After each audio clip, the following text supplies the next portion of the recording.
Welcome to the Powered by Age-Friendly City Zoomcast reality-style podcast. We are movers and shakers, shaking up the old notion of silent, helpless, invisible seniors. This is a new series of podcasts funded by the City of Vancouver and the 411 Senior Center Society. As PBA AFC ambassadors, we raise awareness, share our original stories and poems, inform, advocate, and involve seniors in discussing important social issues. In short, these podcasts will help us, you, in creating an age-friendly city for Vancouver today, tomorrow the world. You can hear us everywhere podcasts are heard. Broadcasting from an outdoor location, but I see I keep going in and out, so I'm going to sign over to Robin, who's facilitating today, and she'll tell you about what's happening on Powered by Age today, the 22nd of April. Great. Thanks, Charlotte. Welcome, everybody online and everybody who is listening to the podcast in the future. As Charlotte mentioned, today is April the 22nd, Earth Day. And we have a really special presentation. Christine Germano, who is a friend of mine, but also a wonderful photographer and has done climate work with kids all over the world using a process called Photo Voice, is here to talk about climate and climate change and some of the things that she's been able to discover with her work with kids and play some material that has come out of that work. And then we're going to hear a story at the end from Aideen Dufour, who is a participant on the podcast. So should be a great show. We'll have some time for Q&A with Christine as well. For our introduction, though, we'll do our regular go around. And what I would like everybody to introduce themselves as is with your name. And then if you were a weather system, if you were a climate, what would your climate be today? Are you sunny? Are you cloudy? Are you rainy? Are you dewy? What would be your climate? And I can get us going, and then we'll just name someone in the group to sort of hand off to. So again, my name is Robin. I'm one of the podcast mentors here with 411 Powered by Age. And I would say that today my climate is full sun. I'm feeling good. I'm in a great mood. I'm enjoying the actual sun as it is. And I will pass it to Neil. Yeah, hi. My name is Neil Ryan. I live in Burnaby, British Columbia. I am the author of a book called From the Other Side, and I'm the day after the storm. I've had a health challenge for the last, where are we, 22nd? So for the last 22 days, I've been working on repairing a physical injury, and day by day I'm getting better and better, and so I'm the day after the storm. There's still a few clouds around, but I can see the sun outside, right outside my balcony here. So improving. The weather's improving. Thank you, Christine. No. Sure, I'll go. Yep, Christine, I'm in, East Vancouver, but Squamish, Musqueam, Tsleil-Waututh territories. And My weather is sunny, but with a really a brisk breeze, somewhat like it is right now. Like my day has just been like one thing after another, but still feeling very happy and bright, managing to go along there. I will pass it to Chris. I'm Chris Morrissey, and I live in East Van as well. And I participate at Britannia Community Center in a group called Quirky Queer Imaging and Writing Collective for Elders. And I am today sunny with some dapple shading. Today, for the first day, I've actually been. I'm in rehab. I had a below the knee amputation, and today, for the first day, I walked with one cane. So it's sunny, and there's some shade because I'm not quite in the full sun yet, but I'm getting there. Thank you. Oh, next, Diane. I had to unmute. I'm Diane Babcock in Nanaimo. It's beautiful here. I own a Cooltech Writing and Design that I've owned it since 2007, and I do like desktop publishing, but I'm semi-retired, so I'm in the process of writing a novel now. My weather is sunny with some clouds are being dispersed and some more clouds are looming. And so I'm just hoping that the wind is going to come and just blow those away. That's my weather. Nancy?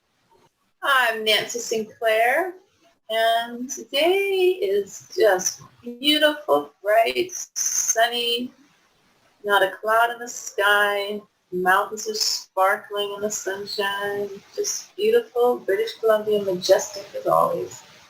It's a beautiful day. Thank you. And I apologize. I don't recall, and your name's not on the screen. I apologize for not remembering your name. I'm sorry. No, last week the technician helped me to get my name, which is Aideen, instead of the numbers. But today when I tried to sign in, it said it's invalid. So I guess my name is invalid. But anyway. What's up now? I am Aideen Dufour. I live in Falls Creek in Vancouver. I am from Ireland originally, lived some 40 years in Quebec, and the past 3.5 years or so in Vancouver. I love it here, and I hope to spend the rest of my days here. And my weather, my climate is sunny, very sunny. Maybe the only cloud is that I can't get signed in by my name. Apart from that, everything's fine. Actually, your name popped up for me. Oh, it is there. It's there now. Yeah. It's there now. Oh, okay. Good. You just spoke the word and it happened. I think you're the last, Jesse. Yeah, I just switched your name up, Aideen, so it appears I'm back on it. I'm Jesse. I do some of the tech stuff here, and I'm in East Vancouver in my living room. And my weather is parched. I feel like I'm on like the 17th day of a really long, hot, dry streak. And now I'm just like thirsty and a little sun-fried and just ready for the rain to come. All right. Thank you, everyone. A lot of sun with some variability. So that's interesting. And without further ado, I want to invite Christine to talk to us about climate and Yes. tell us what you know, Christine. Welcome to the podcast. What I know. Okay. I will start by sort of doing a little bit of an intro of myself, and actually maybe I'll share my screen. Should I share my screen so I can give you visuals, since visuals is what Christine specializes in? I graduated from the Ontario College of Art years ago and sort of found a path with working with youth using photography and writing, but more about inspiring them to tell their stories through photography and writing. So I'm sort of jumping a little bit ahead here, but because it's Earth Day, this is actually, so what happened through my little journey is that about 10 years ago, I ended up doing a climate change project with Indigenous youth from 12 different countries. And this happened because of a project I had been doing with Indigenous youth in communities with high suicide rates. And this was all came about because in 1993, my brother, who was 15 years old, committed suicide. And that was when I was in my last year of Ontario College of Art. And it really steered my life into this sort of direction of using the arts to heal, to express, instead of that alternative. So anyway, here we are in Barbuda, and the kids in Barbuda wrote their own song about climate change, and one of the girls sang it, and it was pretty hard to get to record her, but I'm going to play it for you, and it's about 3 minutes long, so here we go. We appear quite small, but united as one body. Surely we stand tall, ready to defend the rights that we possess. I'm sorry. Deep inside our hearts, we are blessed.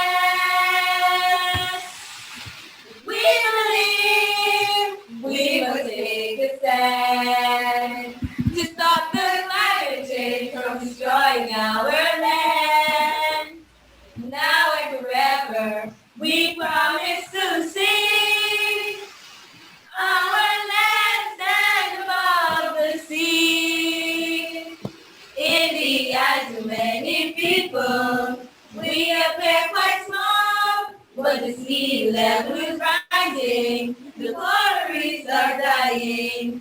Time to make a stand so we can understand the changes that are happening to our land. We believe we must take a stand to stop the climate change from destroying our land. Now and forever, we promise to see our land stand above the sea. The future of our island depends on you and me. Working hard together will bring prosperity.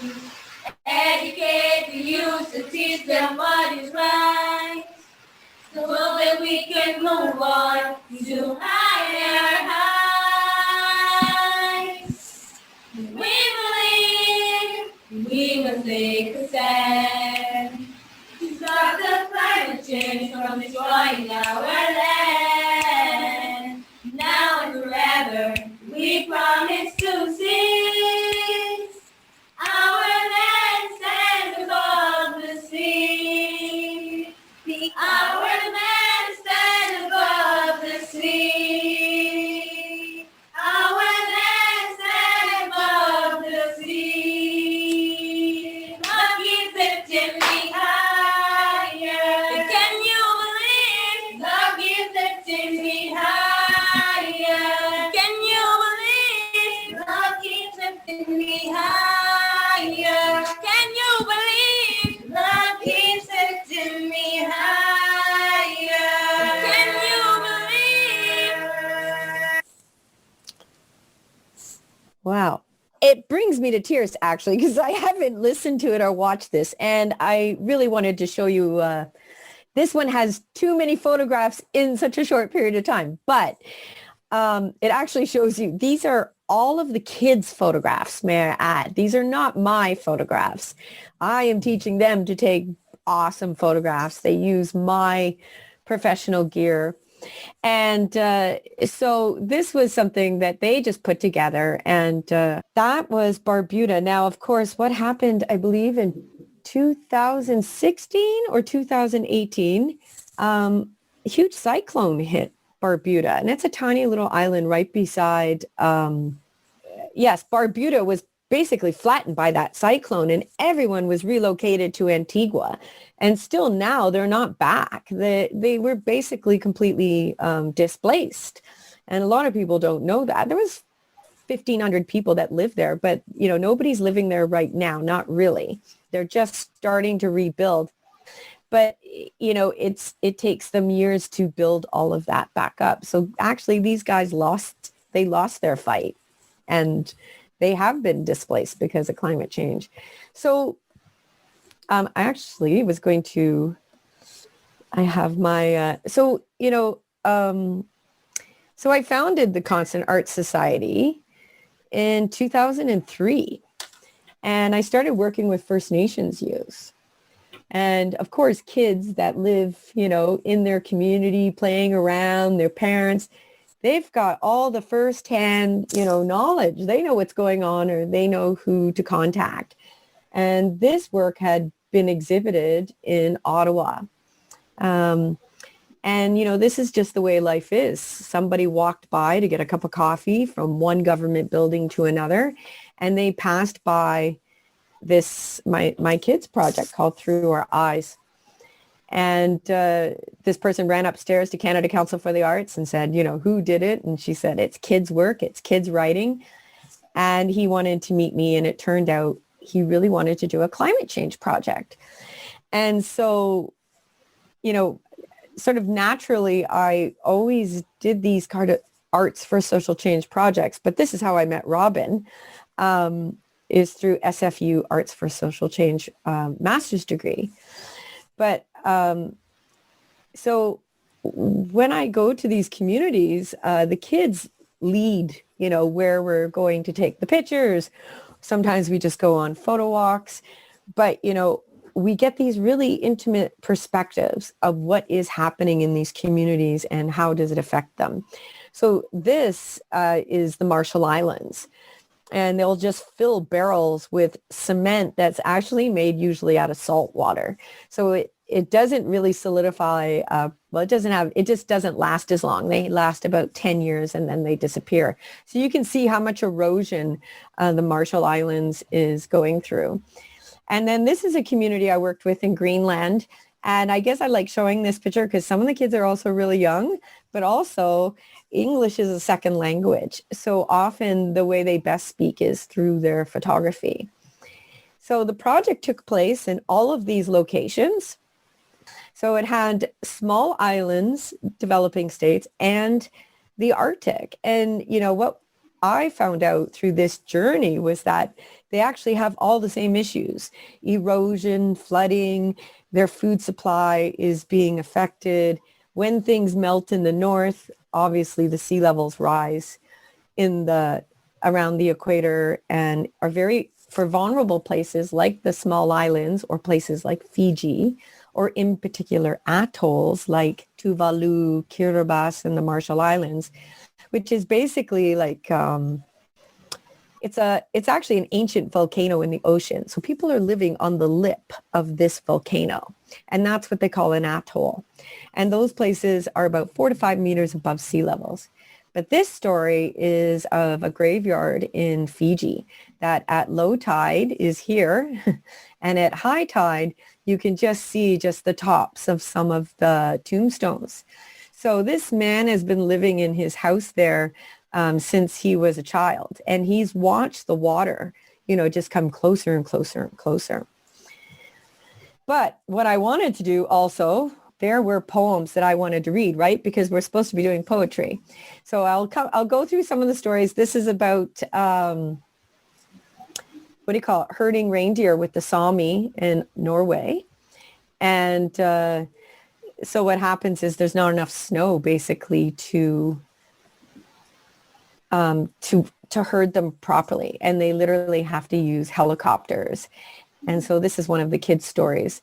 And the other thing that was really nice about this project, sorry, I keep flipping back and forth here, is that they did it all in their own language. So it's in Sami, it's in Norwegian, and then it's translated into English. So this is an island in Fiji that's dealing with flooding. Now this is in Barbuda, and I wanted to explain this. Barbuda has a sandbar that protects a lagoon. So on one side, the right side of this picture is the lagoon. The very blue side where the dark sky is ocean. So this sandbar protects Barbuda, basically. It's like their first defense against huge storm waves coming in. And then is mangroves, which is almost like a natural seawall. This is an elder in Russia. But I am going to read some of these poems. This Tuvalu elder. We'll start with Greenland.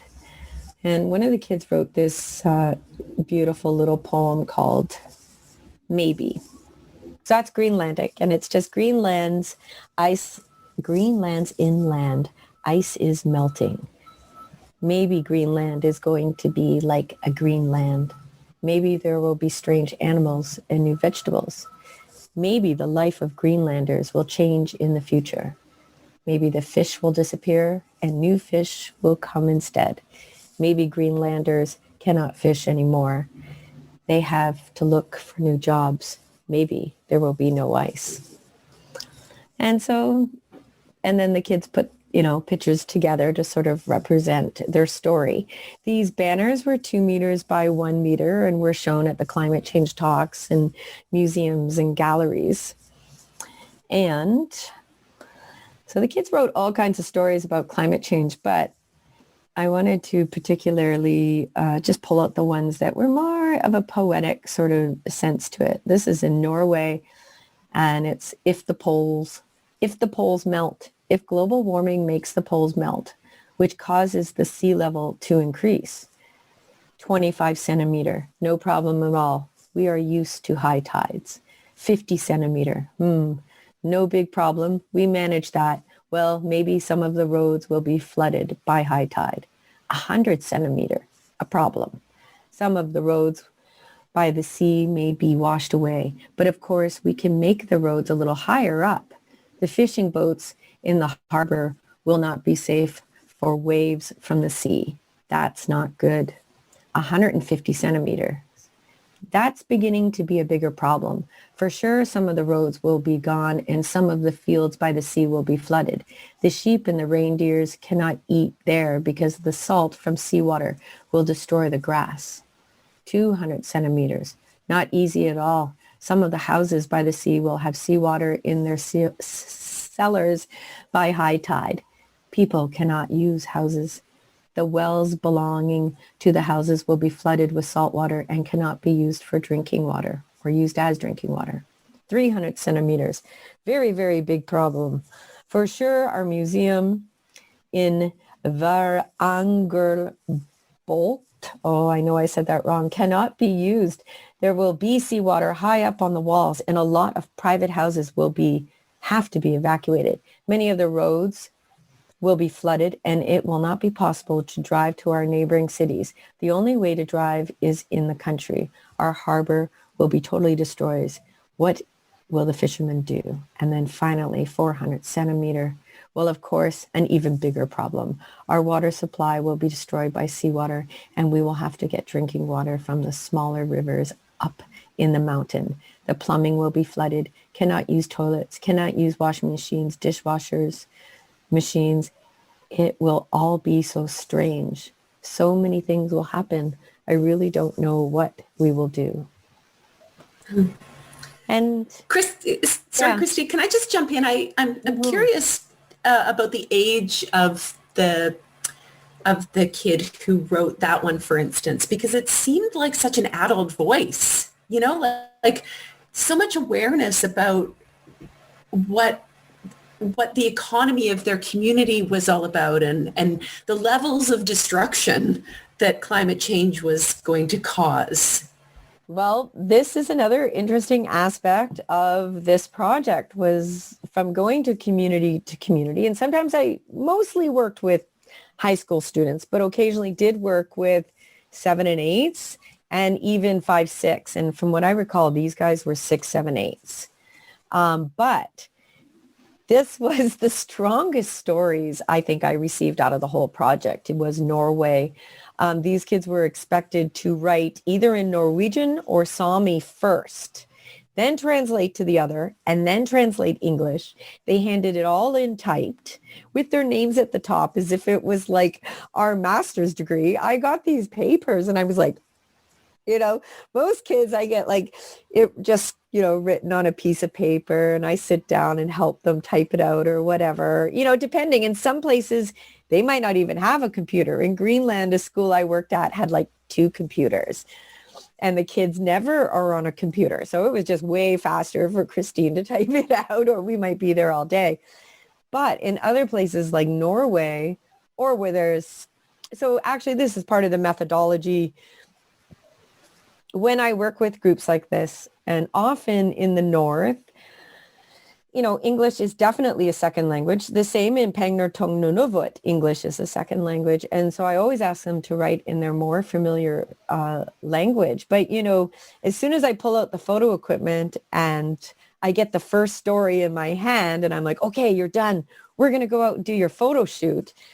I have all of a sudden kids lined up going, Miss, I have my story done. Now I can go out and take pictures. And I'll be like, oh, well, but your story is only 3 lines long. Like, can we kind of expand on that a little bit? Like, do you eat a plain hamburger? Do you eat just a pizza with just sauce? Like, let's put some toppings on that. And so I send them back. And then, the kids will come back and forth to me until their stories have sort of grown into something. But kids like this, this group in particular, and I ask them to go back to parents, to go back to grandparents, ask people they know. What do they know? Where did they work? Do you know somebody that worked in a fish factory? Do you know, my grandfather, or I had one of my kids in Russia.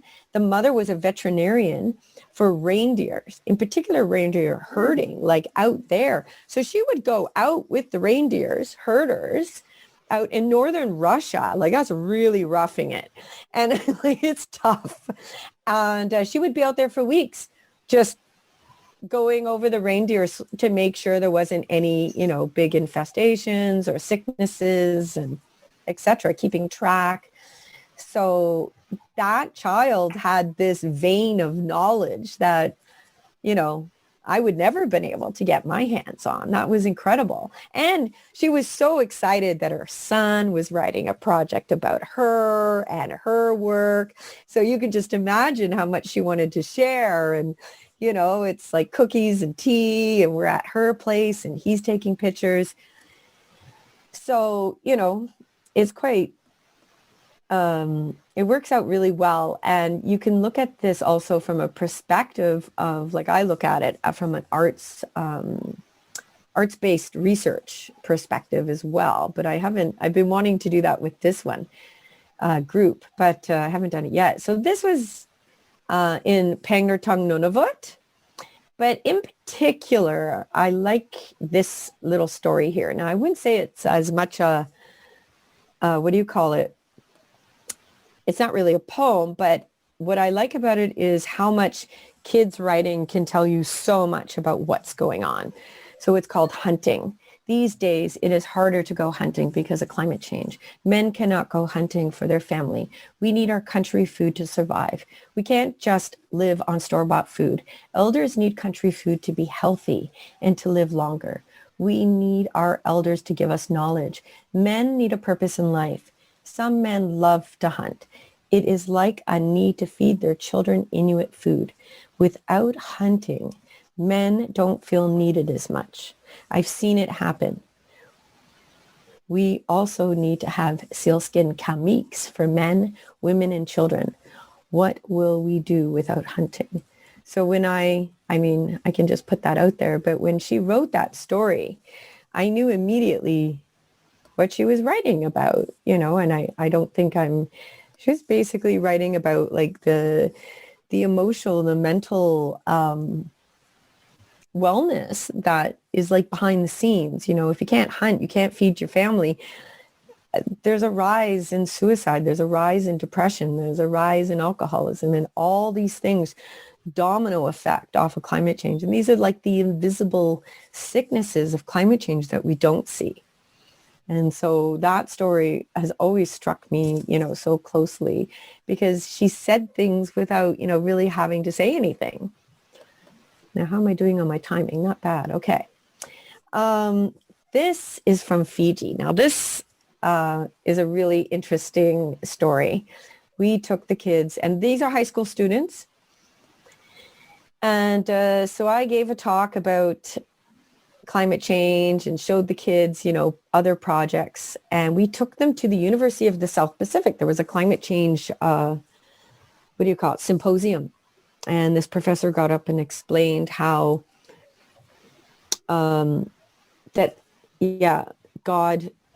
doesn't have anything to do with science, and that climate change doesn't have anything to do with, the church or anything like that, I believe is what happened. Well, one of the students, his father is a pastor. So he came to me very upset about this, and that he explained that there's all kinds of scriptures in the Bible that refer to, how we are responsible for the earth and how we should take, care of it. And so the right side is Fijian, but I'll just read a couple little spots here, Have we already taken this planet down the path to destruction? Genesis 8:22 or 9:11 says, as long as the earth endures seed time and harvest, cold and heat, summer and winter, day and night, will never cease. God is certainly mindful of what man is doing to this earth, and he will act at the appropriate time and in the appropriate manner in order to keep his promise. Psalm 46:2-3 also has a hope-inspiring promise for us. Therefore, we will not fear. Through the earth give way and the mountains fall into the heart of the sea. Through its waters roar and foam, and the mountains quake with their surging. And so I believe, and up at the top, what does the Bible tell us about our environment? Genesis.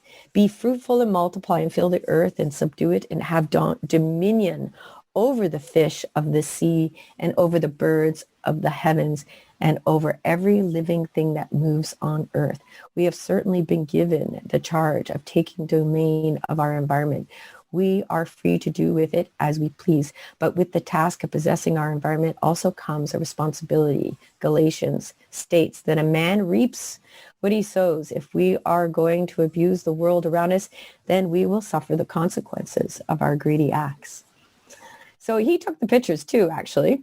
So when I presented this to the man at the United Nations, John Crump,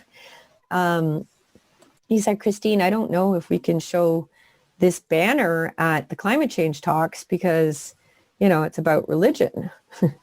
And I was like, well, the people in the South Pacific are very cultural on one hand, but they're also, religion is it's a part of their culture. So if we want, to really represent them and this is their voice, well, then we let them represent any way they want. And if, who's to say religion does not fit at the UN climate change talks? We're trying to speak for everybody.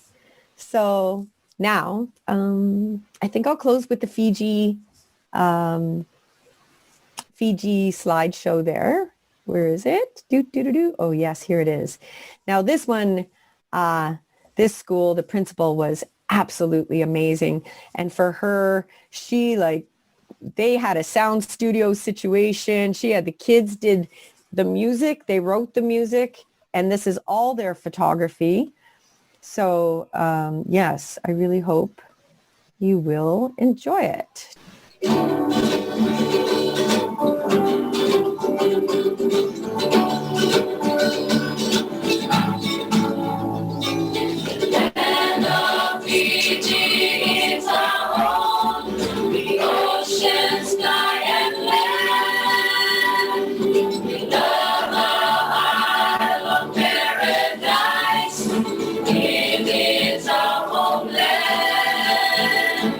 But what was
takes us through each day. If there's no land to reap and sow, hunger will be our way. Stand up and listen to our plea. The kingdom that we feel, find and change affects us all. We spread its very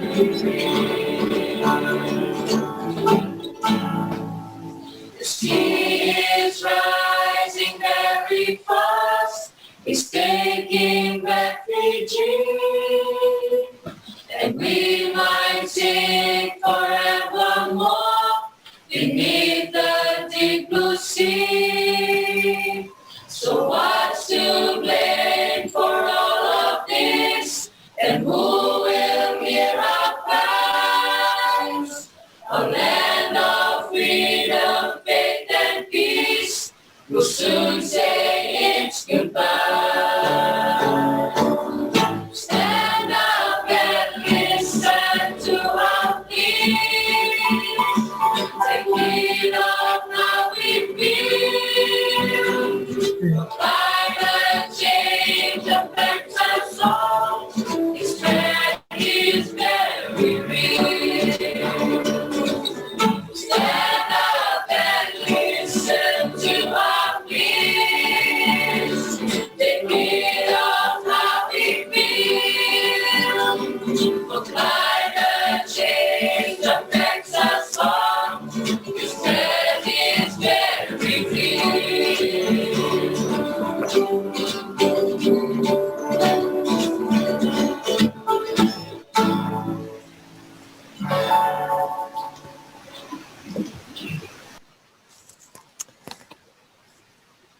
Oh, there it is.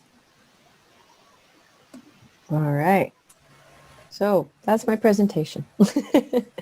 I think I'll stop sharing now. Let's see. Thank you. Thank you, Christine. That last song from Fiji Gets you. just tugs at the old heartstrings, hey? You know, like when they're singing about how their home in the beautiful blue sea might get swallowed up by it. It just feels so real. And who's going to hear their plea? Yeah. Yeah. It's It's very profound. I feel like I should put that on YouTube. I never did, but it did get around to different, functions and places and climate change talks and stuff. But, these are such vulnerable places. And I am a little bit like Fiji is a very second home for me. I spent a lot of time there. So I'm very concerned in regards to COVID right now. And as Sheila Watt-Kluche said from Nunavut, who almost received the Nobel Peace Prize, speaking out about climate change, she was like, we're here because of climate change. Like this situation of COVID, to her, it all links up. And we were going down this path. We were heading into this place. And so Mother Nature is sort of balancing the books, no more flights, no more ships, no more.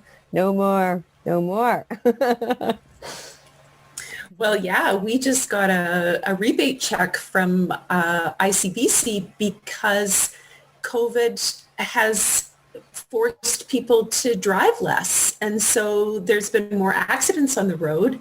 And that's been a really interesting little bonus, right? That's paid back in a rebate check for us on our insurance. So definitely climate change affects us in ways that are kind of surprising, I guess. Yeah. I want to open it up for questions if anybody's got comments or questions for Christine. Quiet group. Sometimes. No, look at that. No, nothing. Well, I will. Oh, I just want to ask how long did it take to do that particular project? Like, well, it was 1 year I did 4 countries. That was the first, the Arctic, Norway, Alaska, Greenland, and Nunavut. And that was for the climate change talks in Copenhagen. And we, I created those banners. But then after that, I did the South Pacific, 5 countries in one go. I went to Fiji and I stayed in Fiji for like 4 months and just kind of went, to Samoa, to Fiji, to Tuvalu, back to Fiji. Because for me, if you're doing a climate change project, it did not make sense to be jumping in a plane every single time I had to find a way to consolidate some of this travel. So lucky me, I'm single, I don't have kids, I'm not married. So, I went out there and I basically stayed out in the South Pacific and did 5 countries at once. And then the other countries were it was over the next few years. So I think in total 4 years that project was. Yeah, 4 to 5 years of traveling, but not all the time. But yeah, and when I go also, I have to say is those projects, I would usually be in the community a minimum of 3 weeks. But some places I was there for 6 weeks, just because I also just wanted to stay and make sure I did a lot of photography, a lot of writing. And that, if you're going to travel all the way to Greenland, you make it worth your while because, you're not just going to jump on a plane and go hop over to Greenland. It just did not make sense. Yeah, get familiar with the locals and stuff. That's always fun. I find when I travel, I really like hanging out with the locals. Even if it's business, I'd rather just go, down, a far end and just see where the real people eat their dinner, at the restaurants and find out where the good stuff is because they know all the best places right there. And really most, I'd say for sure, all of it. I never stayed in a hotel except for when I had to be at an airport and leaving at 4 a.m. or some stupid thing. I always stayed in the community. Sometimes I was at a community center. Sometimes usually it would be a family would host me for a week. And, the principal in Fiji worked it out. It was you'll be 10 days here. You'll be 10 days there. She had me all planned out and volunteers all ready to go. And so it was a lot of community work there. And, a lot of parents come in and we have an exhibit always in the community before I leave, a big slideshow, and everybody makes food and, you make it into a really nice event. Yeah, for sure. Lots of teamwork. Yeah. Are you currently working on any projects locally? COVID's made things so difficult. I was supposed to be working. We were just getting our hands into Britannia. There's the light boxes outside. There's about 6 or 7 of them, light boxes. Well, I did that project 10 years ago. So I was going to work with Street Front, one of the alternative alt programs there at Brit, and we were going to replace all the images, sort of freshen up all the light boxes. There's one outside of the arena, they're kind of sprinkled all over. I've been trying to get a climate change project going here in Canada. I have some people that really want to be involved, but finding the funding, of course, I can't go into communities right now because we're COVID. We just have to be so careful. But I am writing a book about this whole experience that due to being basically trapped at home, I've had all this time to look at photography. And so I'm at 30,000 words, which is really kind of big for me. So I've written about my Alaska experience, sort of the behind the scenes, what happened in the making of these kids writing their stories and the things I learned about the culture, the communities, how climate change is affecting them. So kind of a travel, not so much a travel book, but what I learned about climate change and about different Indigenous cultures and communities is what the book's about. So I've created some artwork as well in the last while, but applying for jobs and trying to get my vaccine. But anybody else? The pictures are beautiful. Thank you. Oh, Aideen, are you talking? You have to. Okay. Thank you so much. I worked in West Africa for 2.5 years. So wow. Nobody at that time was talking about climate change. But, I was very close to the people. And so your presentation brought up all sorts of wonderful memories for me. So thank you very much. Yep. It's sometimes it's a controversial issue of, about people going into communities and doing projects and working. But I think it's really important to bridge, for us to learn about each other and bridge these communities. And I know that the kids I brought together through that climate change project, so 12 of them went to Copenhagen to present their stories and their pictures, like to be the voices. And so they spent 10 days together in a Boy Scout camp. I got the Boy Scout camp rented. We had, like cabins and there's a kitchen and, rough, but, flush toilets and showers and all that. But those kids are still friends today. 12 years later, I see them on Facebook, one from Alaska, one from Greenland, one from Nunavut, and they're all chatting about, I got my COVID, I got my, whatever. And it's amazing. And that is really important community bonding, especially for that generation, because their problem is not like just unique. It's everybody has it. So the more they work together, I think that we're capable of doing anything really. And I try to stay positive about this climate change issue, but yeah. Just conscious of the time, I want to thank you so much, Christine, for making the time to come and talk to the 411 podcast group and leave time for Aideen to tell us or read us the story that you wrote, Aideen. Okay, so my story is not about climate change. But it's about the land. It's about the land and what a treasure the land was on the bond with this particular part of the land. It's a very light-hearted story, but a true story nonetheless. So if it was a North American story, I think I would have called it Heat. But it's an Irish story. So I have kept my original title, which was Turf. It was 1945, the year the war ended, yes, but also the coldest, wettest winter on record in Ireland. The turf we could ill afford to buy just smouldered as meanly as Scrooge's candles, sending clouds of smoke but no heat into the small living room where we sat hunched and defeated. I was 7, too young to fully comprehend the world around me, but old enough to recognize the face of misery. But this too passed, and as spring gave us all new hope, my dad announced that the coming summer was going to be full of fun and surprises, picnics in the Dublin Mountains every weekend. Wow, no need to justify that to a kid of 7. So off we set every Saturday and Sunday, bussed into the city centre, then loaded onto trucks.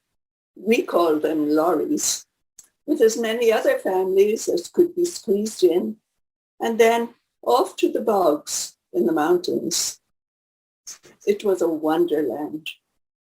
Wide open spaces to accommodate any game we could imagine, with occasional swaths of bog cotton, that delicate but treacherous white flower that we soon learned could hide bog holes that could suck you down and prove fatal to a child. Dad taught us about the turf, how he cut it into neat chunks with an angled implement called a sling. And he taught us how to make houses with the sodden blocks, houses with lots of windows, where the wind could blow through and the sun warm the little rooms and the rain slide off the sloping sides. We chased each other around and arrived ravenous for our meal and for my dad's famous tea. My dad considered himself an expert on tea. Wine tasting couldn't hold a candle to the importance he gave to judging a good cup of tea. A really great cup of tea. Well now, you could trot a mouse on it. That was his verdict. We never doubted the logic of this. It was the word of the expert. It was the summer of a lifetime. Some 30 years later, my husband and I settled in an old house in a small village in Quebec, and he showed me the ancient skill of cording wood for our big old wood stove. And then I knew, for the first time perhaps, I really knew my dad, a man who could make his kids believe that what was backbreaking work for him was a family picnic. He was a poor man. We were all poor in those days. But he was above all a proud man.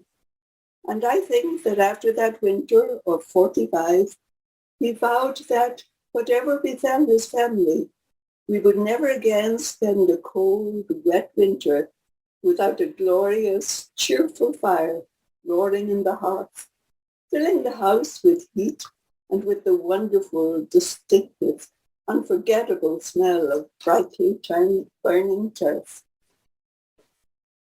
Nowadays, the big machines extract the turf from the bogs and compress it into hard briquettes that burn well and to last longer, but have no story to tell.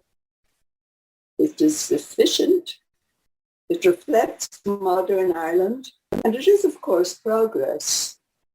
Of course. Thank you, Aideen. The imagery there in some places really takes me to the turf. Yeah. Yeah. Okay. And that's our time for today's podcast.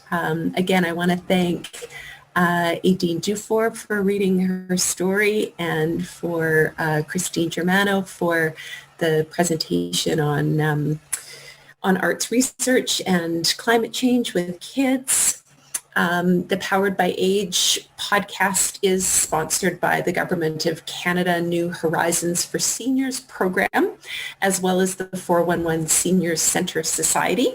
And we are back again next Thursday from 1 to 2 o'clock for the last show in April. And I'm sure Charlotte, who is the regular host, our own Sister C, has some poetry plans, as it has been National Poetry Month, and much of the podcast this month has featured poetry and an artistic expression. So thanks so much, and we'll see you next time. Thank you so much, everybody. Thanks, everyone.